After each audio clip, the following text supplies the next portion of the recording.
ஹரே ராமா ஹரே கிருஷ்ணா. ராமாயணத்துல கௌதம மகரிஷியோட பங்கு என்ன அப்படின்றது தான் இந்த வீடியோல பார்க்க போறோம். கௌதம மகரிஷி அகல்யாவை கல்யாணம் பண்ணிக்கிட்டு சந்தோஷமா வாழ்ந்து வந்தாரு. அகல்யா யாரு, அவங்களை யார் படைச்சா, எப்படி படைச்சாங்க அப்படின்ற விஷயத்தெல்லாம் அகல்யா கார்டுல இருக்கிற ஸ்கேன் கோட ஸ்கேன் பண்ணி பாருங்க. கௌதம மகரிஷியும் அகல்யாவும் சந்தோஷமா வாழ்ந்துட்டு இருக்கும் போது இந்திரதேவனுக்கு அகல்யாவை கல்யாணம் பண்ணிக்க முடியலையே அப்படின்ற ஒரு வருத்தம் இருந்துச்சு. அந்த வருத்தம் இந்திரதேவனை தவறான முடிவு எடுக்க வச்சது. எப்படியாவது அகல்யா அடையணும் அப்படின்னு முடிவு பண்ணாரு இந்திரதேவன். அதே மாதிரி ஒரு சூழ்ச்சி பண்ணி அகல்யாவை அடைஞ்சிட்டாரு. அவர் என்ன சூழ்ச்சி பண்ணி அகல்யாவை அடைஞ்சாரு அப்படின்றத இந்திரதேவனோட ஸ்கேன் கார்டை ஸ்கேன் பண்ணி பாருங்க. கௌதம மகரிஷிக்கு இது தெரிஞ்ச உடனே இந்திரதேவனுக்கு சாபம் கொடுத்தாரு.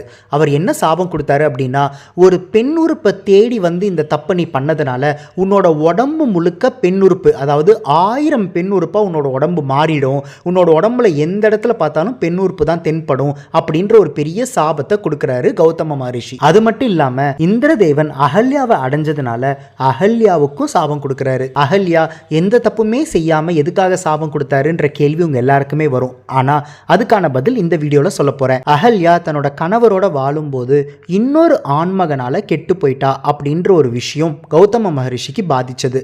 அப்போ கௌதம மகரிஷி என்ன சொல்றாருன்னா, நீ இன்னொரு ஆண்மகன் தொட வரும்போதும் கல்லு மாதிரி தடுக்காம இருந்ததுனால நீ கல்லாவே மாறி போவ அப்படின்னு சொல்லி சாபத்தை கொடுத்துடுறாரு. ஆனா அவருக்கு நல்லாவே தெரியும் அகல்யாக்கு இந்த சூழ்ச்சியில சம்பந்தம் இல்லைன்னு சொல்லி. அதனால கூடவே அந்த சாப விமோசனத்துக்கான வழியும் சொல்றாரு. அவர் என்ன சொல்றாருன்னா, கண்டிப்பா இந்த இடத்துல ஒரு உத்தம புருஷர் வருவாரு, அந்த உத்தம புருஷரோட கால் பட்டு நீ புனிதம் அடைவ அப்படின்னு சொல்றாரு. அது வரைக்கும் நீ கல்லா இருப்ப அப்படின்னு சொல்றாரு. இதுல இருந்து நம்மளுக்கு இன்னொரு விஷயம் என்ன தெரிய வருது அப்படின்னா, உடம்பால தன்னோட அனுமதி இல்லாம, தன்னோட சுயநினைவு இல்லாம, தன்னோட தவறு இல்லாம ஒரு பொண்ணு கெட்டு போயிட்டா அப்படின்னா அந்த கெட்டுப்போன விஷயத்திலிருந்து அந்த பொண்ணு புனிதம் அடையிறதுக்கு வேற ஒண்ணுமே தேவையில்லை, கடவுளோட பாதம், கடவுளோட காலடி மட்டுமே போதுமானது அப்படின்ற ஒரு விஷயத்த கௌதம மகரிஷி மூலியமா ராமாயணத்துல நம்மளுக்கு தெரிய வருது. இது எல்லாத்துக்கும் காரணமான இந்திரதேவன் என்ன சூழ்ச்சி பண்ணி அகல்யாவை அடைஞ்சாரு அப்படின்றத தெரிஞ்சுக்கணும் அப்படின்னா